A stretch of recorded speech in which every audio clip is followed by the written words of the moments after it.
Assalamualaikum warahmatullahi wabarakatuh. Perkenalkan, nama saya Rahmat Jayapurnomo dengan NIM G0024-206 dari kelompok B10.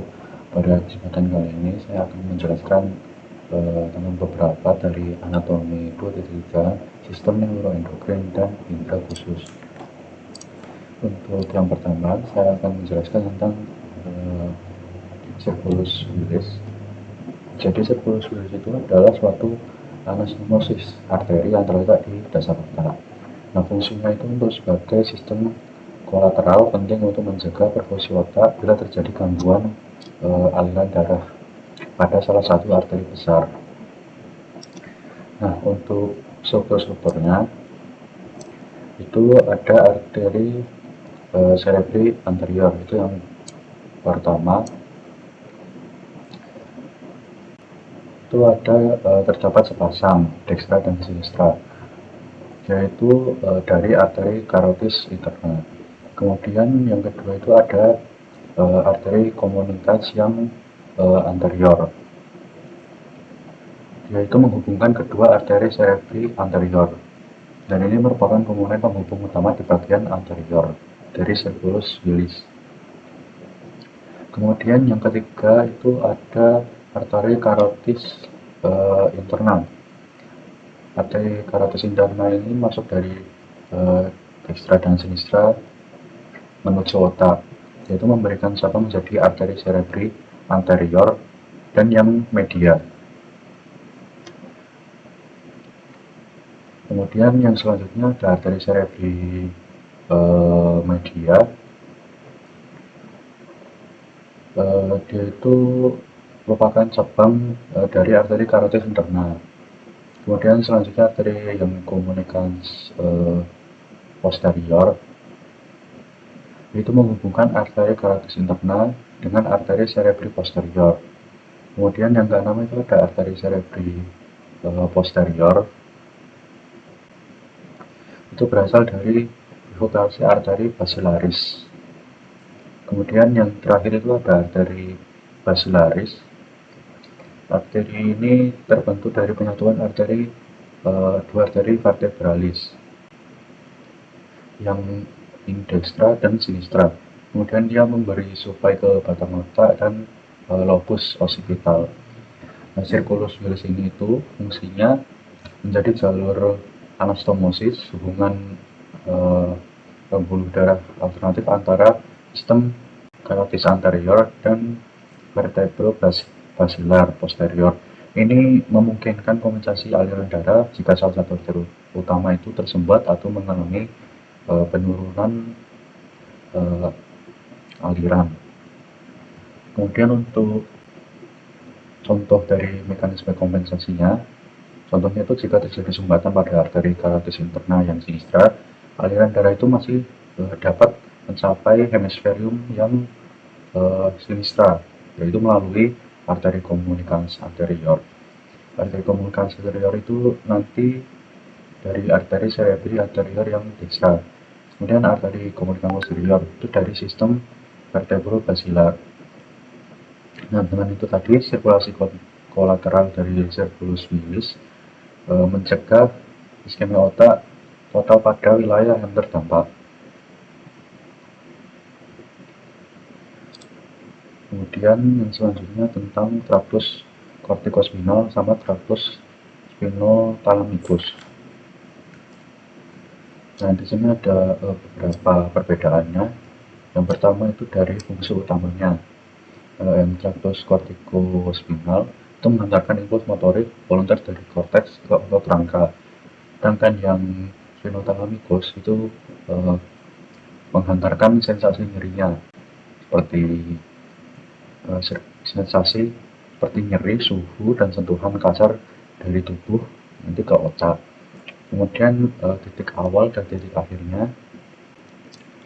Untuk titik awal dan titik akhir, titik awal dari yang kortikospinal itu yang awal dari korteks motorik area Bodman 4 dan 6 di lobus frontal. Kemudian akhirnya di neuron motorik bawah di kornu anterior medulla spinalis. Kemudian untuk yang spinothalamikus itu Awalnya reseptor sensorik di perifer, kemudian neuron sensorik primer di ganglion spinalis, dan akhirnya di korteks somatosensorik gyrus postcentralis melalui talamus. Nah, kemudian di keduanya itu ada lokasi penyilangan. Untuk lokasi penyilangan dari traktus kortikospinal itu biasanya menyilang di decosatia pyramidum di medula oblongata.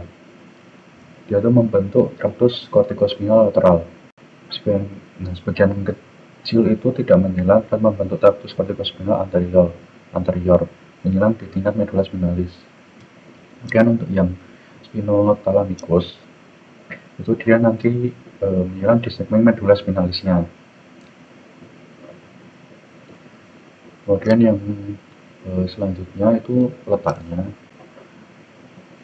Untuk letak relatifnya itu kortikospinal lateral itu di funiculus lateralis. Untuk yang kortikospinal anterior itu di funiculus yang anterior. Kemudian untuk yang spinothalamikus itu di funiculus anterolateral.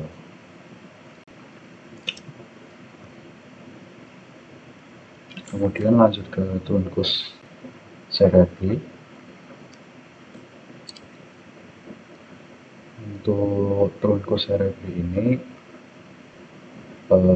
dibagi menjadi 3 bagian utama. Itu ada mesencephalon, itu bagian paling atas, kemudian bagian yang tengahnya itu ada pons, kemudian paling bawah itu ada medula oblongata. Yang pertama, mesencephalon atau midbrain. Fungsinya itu untuk mengatur refleks visual dan auditory serta fungsi motorik. Kemudian menyampaikan impuls antara otak besar dan batang otak lainnya. Nah, itu nanti terlibat dalam mengontrol pergerakan otot dan koordinasi gerak tubuh. Untuk struktur pentingnya dari mesencephalon, beberapa itu ada colliculus superior dan inferior. Itu letaknya di bagian rectum. Jadi seperti ada penonjolan itu namanya colliculus. Untuk yang colliculus superior itu pusat refleks visual, mengatur gerakan mata terhadap rangsangan cahaya. Kemudian colliculus superior pusat refleks pendengaran, mengatur respon terhadap suara. Kemudian yang kedua itu ada substansia nigra. Substansia nigra itu mengandung neuron yang menghasilkan dopamin. Jadi dopamin itu dihasilkan kebanyakan di substansia nigra. Kemudian untuk juga kontrol motorik halus. Kemudian yang selanjutnya ada pons. Untuk pons ini fungsinya menghubungkan korteks cerebral dengan cerebellum. Kemudian mengandung pengaturan pernapasan bersama medula. Dan ini menjadi jalur saraf kranial penting, misalnya saraf yang 5, 6, 7, dan sebagian saraf yang 8. Kemudian untuk struktur pentingnya ada beberapa. Yang pertama itu nukleus pontis, itu menghubungkan impuls motorik dari korteks cerebral ke cerebellum. Kemudian membantu dalam koordinasi gerakan halus. Kemudian yang kedua itu ada pedunculus cerebralis yang media. Itu bundel serabut saraf besar yang menghubungkan pons dengan cerebellum dan merupakan jalur utama input ke cerebellum dari korteks. Kemudian ada yang terakhir medula oblongata. Medula oblongata ini fungsinya untuk mengatur fungsi visual otomatis seperti pernapasan, detak jantung, dan tekanan darah. Kemudian mengandung pusat refleks seperti batuk, bersin, dan muntah. Kemudian tempat deposatio pyramidum, tempat serabut motorik menyilang di sisi berlawanan. Kemudian untuk struktur pentingnya itu ada piramid medula, di mana tempat lewatnya traktus kortikospinal. Kemudian itu merupakan tempat serabut motorik menyilang ke sisi kontralateral. Untuk yang kedua, bangunannya ada nukleus gracilis dan nukleus uniatus. Itu untuk mengolah informasi sensorik dari tubuh bagian bawah dan bagian atas. Kemudian ini tuh nanti terlibat dalam jalur kolumna dorsalis menuju talamus. Kemudian untuk selanjutnya ini ada, kemudian di sini ada nervus cranial motorik yang utama.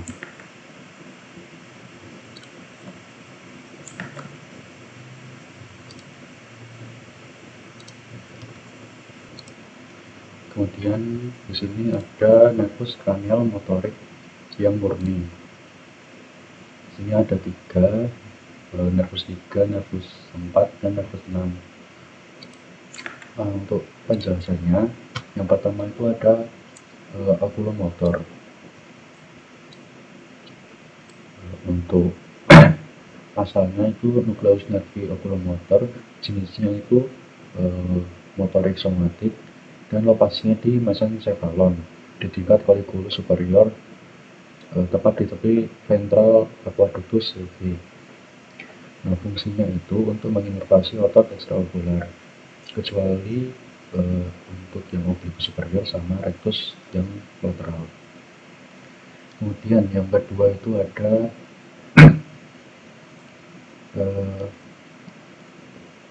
trochlearis atau nervus 4.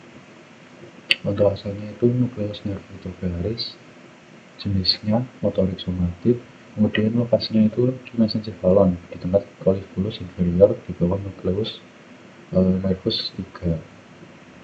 Untuk letaknya itu posterior terhadap aqueductus sylvi, dekat garis bagian yang tengah. Serabut syarafnya ini menyilang di menyilang keluar otak sehingga menginervasi sisi kontralateral. Kemudian yang ketiga ada abdusen. Abdusen ini asalnya nukleus nervi abducentis, jenisnya motorik somatik, terus lokasinya itu di pons yang bagian dorsal, di dasar ventrikel yang keempat, di dalam colliculus facial. Fungsinya untuk mengontrol musculus rectus lateral untuk abduksi bola mata. Nah, kemudian untuk lesinya, untuk yang upper itu yang pertama, neuron 3 itu biasanya tidak tampak jelas. Kemudian yang nervus 4 atau trochlearis itu jarang, terus gejalanya ringan. Kemudian yang abdusen itu minimal atau tidak nyata. Kemudian untuk yang lesi lower motor neuron, untuk yang nervus 3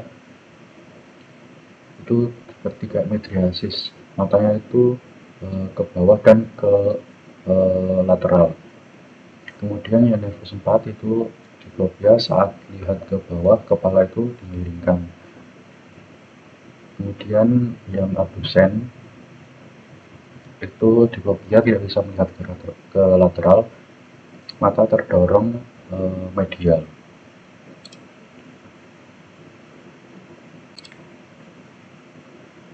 Kemudian untuk area Bachmann, di sini ada beberapa, area 4, area 123, area 4445, dan area 22. Nah, untuk yang pertama area 4, lokasinya itu di gyrus presentral. Nah, untuk fungsinya itu mengatur gerakan otot rangka saat sadar atau volunteer di sisi tubuh yang berlawanan, kontralateral. Contohnya gerakannya itu seperti mengangkat tangan, menggerakkan kaki saat berjalan, dan menulis. Kemudian untuk area selanjutnya, area 1, 2, dan 3 itu lokasinya di gyrus pos sentralis. Fungsinya itu untuk menerima dan memproses sensasi tubuh seperti sentuhan, nyeri, suhu, getaran, dan posisi tubuh. Contohnya itu seperti kita saat merasakan tekstur, terus menyadari adanya nyeri saat tertusuk jarum. Kemudian untuk merasakan posisi tangan ketika mata tertutup. Kemudian selanjutnya area perutnya yang 44 dan 45 itu disebut juga dengan area broca. Itu lokasinya di gilus frontalis inferior, hemisfer yang sinistra. Fungsinya untuk mengontrol koordinasi otot bicara dan struktur tata bahasa. Contohnya seperti bagaimana kita mengucapkan kalimat, kemudian membaca dengan nyari, kemudian menjawab pertanyaan dengan jelas. Kemudian selanjutnya yang area awareness atau area 22. Lokasinya itu di lobus temporal superior, hemisfer yang dominannya itu. Fungsinya untuk mengartikan makna dari kata yang kita dengar. Contohnya memahami perintah yang dikatakan oleh orang lain, kemudian menyimak orang lain yang sedang berbicara. Untuk selanjutnya ini tentang arteri cerebri yang media, tentang oklusi. Nah, oklusi pada arteri cerebri media ini lebih sering menyebabkan kelumpuhan pada wajah dan lengan dibandingkan bengkai, karena ini itu berkaitan dengan distribusi vaskular arteri cerebri media. Nah, arteri cerebri media ini merupakan cabang utama dari arteri carotis internal. Arteri cerebri media menyuplai bagian lateral hemisfer cerebri, khususnya korteks motorik lateral, korteks sensorik lateral, area broca dan Wernicke, insula dan kapsula interna bagian lateral. Kemudian untuk homunculus motorik itu merupakan representasi somatotropik tubuh di korteks motorik primer atau gyrus pregenitalis. Dia menunjukkan lokasi tubuh sesuai pengontrolannya oleh neuron motorik kortikal. Bagian lateral korteks disuplai oleh arteri cerebri media ini untuk mengontrol wajah dan lengan. Kemudian bagian medial korteks itu disuplai oleh arteri cerebri yang anterior untuk mengontrol bengkai dan kaki. Nah, untuk klinisnya, karena wajah dan lengan itu direpresentasikan di korteks motorik lateral, dan itu tuh nanti mendapatkan suplai dari ACM atau arteri cerebri media, maka oklusi dari ACM ini akan terutama mempengaruhi wajah dan lengan. Sedangkan tupai lebih sering tetap utuh karena suplai darahnya berasal dari arteri cerebri yang anterior. Nah, untuk mekanisme kompensasi vaskular yang terjadi ketika terjadi oklusi itu pada arteri carotis interna kiri itu, jika terjadi oklusi pada arteri carotis interna kiri, tubuh dapat melakukan mekanisme kompensasi melalui sirkulus Willis, yaitu dengan arteri yang membantu anastomosis di dasar otak dan memungkinkan aliran darah kolateral. Untuk kompensasinya, pertama, jika oklusi arteri carotis interna kiri akan mengurangi suplai darah arteri cerebri anterior yang sinistra dan arteri cerebri media sinistra. Sirkulus Willis ini memungkinkan kompensasi aliran darah melalui anastomosis yang menghubungkan sistem carotis dan sistem vertebrobasilar. Arteri komunikan anterior yang menghubungkan arteri cerebri anterior dextra dan sinistra memungkinkan darah dari arteri carotis interna dextra mengalir ke arteri cerebri anterior yang sinistra. Arteri komunikan posterior menghubungkan arteri cerebri posterior dengan arteri carotis interna. Nah, ketika oklusi, darah itu dari sistem vertebrobasilar dapat mengalir ke arah anterior melalui arteri komunikan posterior yang sinistra untuk membantu menyuplai wilayah yang terjadi oklusi. Dengan cara ini, aliran darah kolateral dapat sebagian mempertahankan perpus otak di wilayah yang biasanya disuplai oleh arteri carotis interna. Nah, untuk struktur yang terlibat dalam komunikasi ini adalah arteri komunikans anterior, arteri komunikans posterior, dan cabang-cabang dari arteri cerebri anterior, serta posterior. Nah, itu semuanya merupakan bagian dari sirkulus bilis. Mungkin sekian yang dapat saya sampaikan. Kurang lebihnya mohon maaf. Wassalamualaikum warahmatullahi wabarakatuh.